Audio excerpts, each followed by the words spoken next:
The quantum echo chamber. Dr. Amara Okoro's fingers danced across holographic interfaces, her eyes reflecting streams of cascading data. The Europa research station hummed with an electric anticipation that felt almost alive.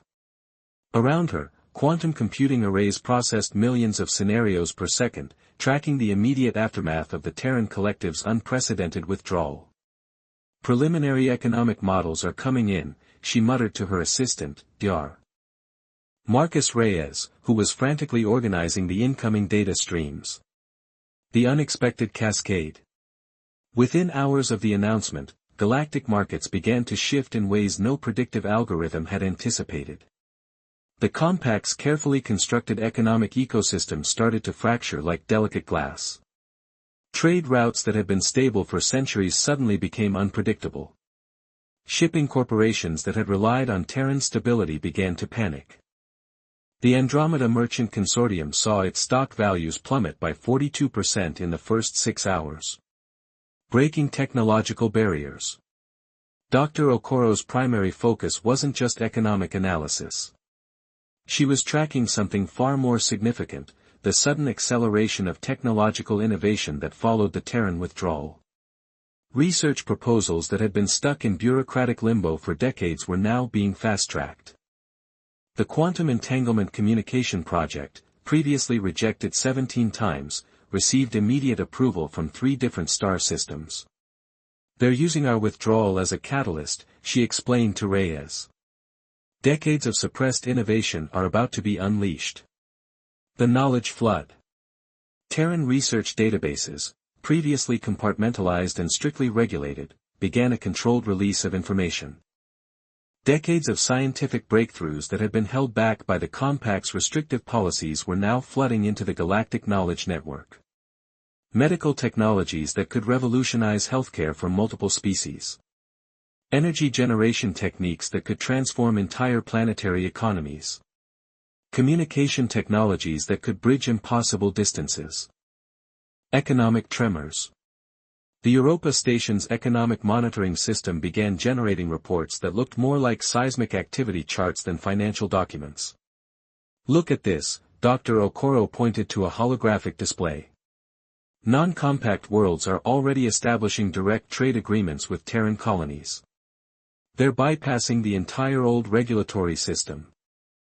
Smaller species that had been marginalized by the Compact's complex trade regulations were suddenly finding unprecedented economic opportunities. The Xyrax Trading Collective, previously a minor player, was negotiating direct mineral extraction agreements with Terran colonial administrators. The technology liberation. Dr. Reyes pulled up a research compilation. Our quantum computing restrictions are completely dissolved. These algorithms we've been developing, they can now be fully implemented. A breakthrough quantum communication prototype, which had been rejected 23 times by the Compact's Technology Evaluation Committee, was now being replicated across multiple research stations. Unexpected allies. Communication channels from unexpected sources began flooding in. The nomadic stellar cooperatives, long-suppressed technological innovators, reached out with collaboration proposals. They've been waiting for this moment, Dr. Okoro realized. The Compact wasn't just restricting Terrans. They were restricting anyone who didn't conform to their rigid progress model. The human factor. What truly fascinated Dr. Okoro was the human approach to change. Unlike other species that feared disruption, humans seemed to thrive on it. Each restriction lifted became an opportunity, each challenge a potential innovation. The Europa Station's research teams were working at a pace that would have been unimaginable under Compact regulations. 12-hour work cycles became the norm, with researchers collaborating across disciplines in ways previously unthinkable. A transformative moment. As the first solar cycle of their withdrawal came to a close, Dr. Okoro understood they were witnessing something unprecedented. This wasn't just an economic or political shift. It was a fundamental reimagining of how civilizations could interact and progress. We're not just leaving an administrative body, she told Dr. Reyes as they watched the data streams. We're creating an entirely new model of galactic cooperation. Outside the station's protective dome, Europa's icy landscape reflected the station's lights, a small, bright beacon of possibility against the vast, dark backdrop of space. The ripples of departure were becoming a wave of transformation. The strategic chessboard. Admiral Viktor Volkov stood on the bridge of the TCSS Sentinel, his weathered hands clasped behind his back. Holographic displays flickered with real-time data from multiple frontier sectors, each screen a potential flashpoint of conflict. The Terran collective's withdrawal had created a power vacuum that was rapidly being tested by opportunistic species. Border regions that had been stable for centuries now trembled with tension. The Proxima Incident. A priority communication from the Proxima frontier caught Volkov's attention. The Krell expansionary force had begun probing the defenses of the neutral rim territories, regions previously protected by Terran peacekeeping operations. Tactical analysis, Volkov commanded, his voice a low, controlled rumble. Lieutenant Arya Patel brought up a comprehensive strategic overlay. The Krell were testing boundaries, sending scout ships to map potential expansion routes. Without the Terran collective stabilizing presence, they saw an opportunity for unprecedented territorial gains.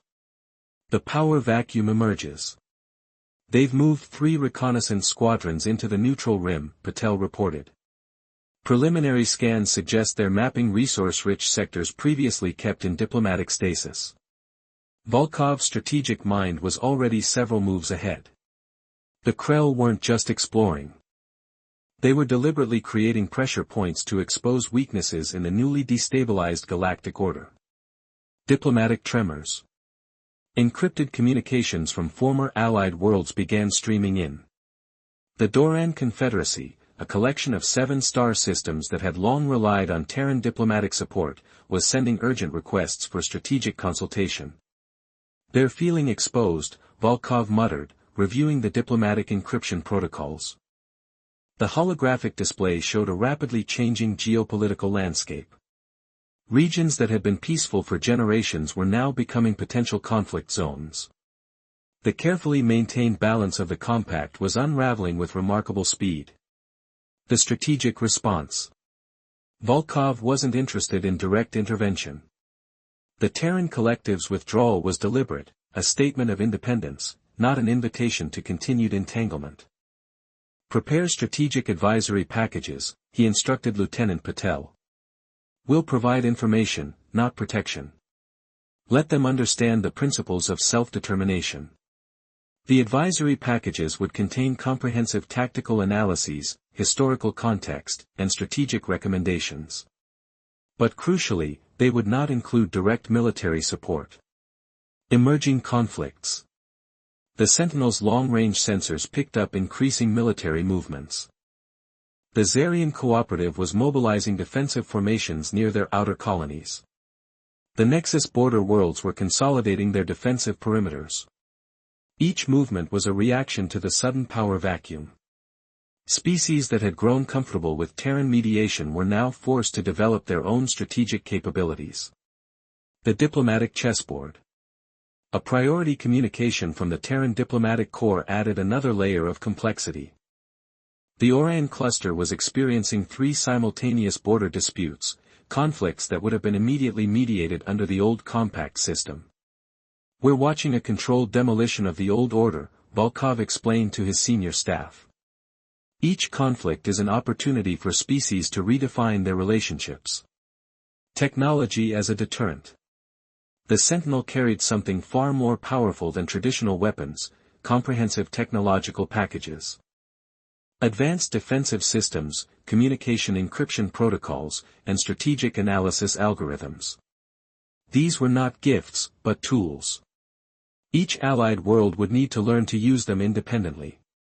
The human philosophy. What set the Terran approach apart was a fundamental belief in potential. Where other species saw conflict, Volkov saw opportunity for growth.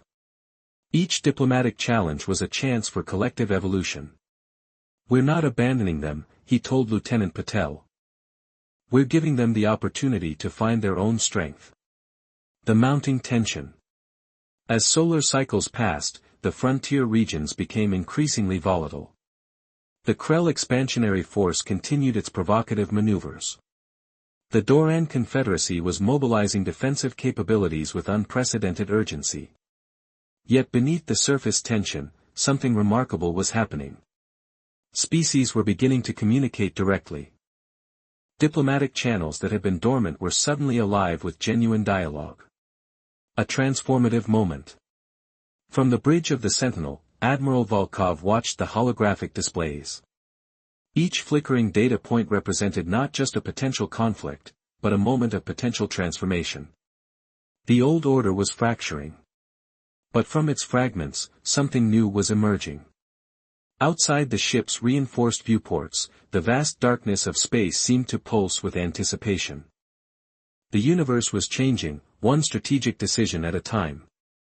The power of narrative. Kai Nakamura adjusted the Neuralink recording device, his journalist's instinct tingling with anticipation. From the bustling streets of New Ganymede to the crystalline cities of the Zyrax homeworld, something extraordinary was happening, a cultural transformation unlike anything in galactic history. The Terran Collective's withdrawal had become more than a political event. It was a catalyst for a profound philosophical awakening. The spread of ideas. On Crystallis Prime, young Zyrax scholars gathered in underground communication halls, their translucent bodies pulsing with excitement as they discussed forbidden Terran philosophical texts. Works that had been suppressed for generations were now spreading like wildfire. Individual choice is not chaos, read one popular excerpt from a Terran philosopher. It is the highest form of collective potential. Challenging traditions. The cultural impact was most visible among younger generations across multiple worlds. On the methane-rich planet of Vortex, traditional caste systems began to crumble. Young Vortexians started questioning centuries-old societal structures, inspired by Terran concepts of personal freedom and self-determination. Kai's neural recorder captured conversations that would have been unthinkable mere solar cycles ago. A young Vortexian activist named Zrel spoke passionately, "We are not defined by our birth position, but by our choices." The artistic explosion. Terran art forms began to proliferate across galactic communication networks. Music that challenged existing harmonic structures. Visual art that broke traditional representational boundaries. Literature that explored individual experiences in ways never before imagined. On the artist colony of Lumina, a multi-species collective began creating collaborative works that blended cultural perspectives in unprecedented ways. Traditional barriers of artistic expression were dissolving. Philosophical transformation. The most profound changes were happening in systems of governance and social organization. Philosophical texts from Terran thinkers became underground manifestos of change. Democracy is not a system, one popular text read, but a continuous conversation. Young leaders from various worlds began adopting Terran concepts of governance. Representative councils. Open dialogue. Transparent decision-making processes. The educational revolution. Educational institutions across multiple worlds began redesigning their curriculum. The rigid, hierarchical learning systems that had existed for millennia were being replaced by more dynamic, collaborative approaches. On the academic world of Nexus Prime, entire departments were being restructured. The focus shifted from memorization to critical thinking, from compliance to innovation. Resistance and transformation. Not all changes came without resistance. Older generations, particularly on more conservative worlds, pushed back against the cultural influx. But the younger generations were unstoppable. They found ways to circumvent traditional information barriers. Communication technologies developed by the Terran Collective made information transfer instantaneous and nearly impossible to control. The human cultural essence. What made Terran cultural influence so powerful was its fundamental belief in individual potential. Unlike previous galactic cultural exchanges, this wasn't about conquest or domination. It was about inspiration and possibility. Kai's neural recorder captured a conversation between two young scholars from different species. "It's not about becoming human," one said. It's about understanding that every individual has the potential to shape their own destiny. The philosophical pandemic. The spread of ideas became what some commentators called a philosophical pandemic. Traditional power structures found themselves increasingly irrelevant. On the diplomatic world of consensus, entire governmental systems were being rewritten. The rigid bureaucracies that had existed for thousands of years were being dismantled, replaced by more fluid, responsive structures. A moment of transformation. As Kai compiled his documentary footage, he realized he was witnessing something extraordinary. This wasn't just a cultural shift. It was a fundamental reimagining of what was possible. The Terran Collective had done something remarkable. By walking away, they had offered the galaxy a mirror, a reflection of potential, of choice, of individual and collective possibility. Outside the recording studio, the lights of New Ganymede pulsed with a vibrant energy. Each point of light represented a world in transformation, a civilization on the brink of reimagining itself. The Cultural Revolution was just beginning. The moment of decision. Commander Rowan Hartley stood motionless, his reflection barely visible in the gleaming obsidian walls of the Galactic Nexus Assembly Hall. Around him, 312 alien species watched with a mixture of curiosity, fear, and mounting tension. The chamber, typically a marvel of architectural precision, now felt like a pressure cooker of unspoken anxieties. His uniform, a crisp midnight blue with subtle silver insignias, represented centuries of diplomatic restraint. But today, restraint would become a relic of the past. Breaking silence.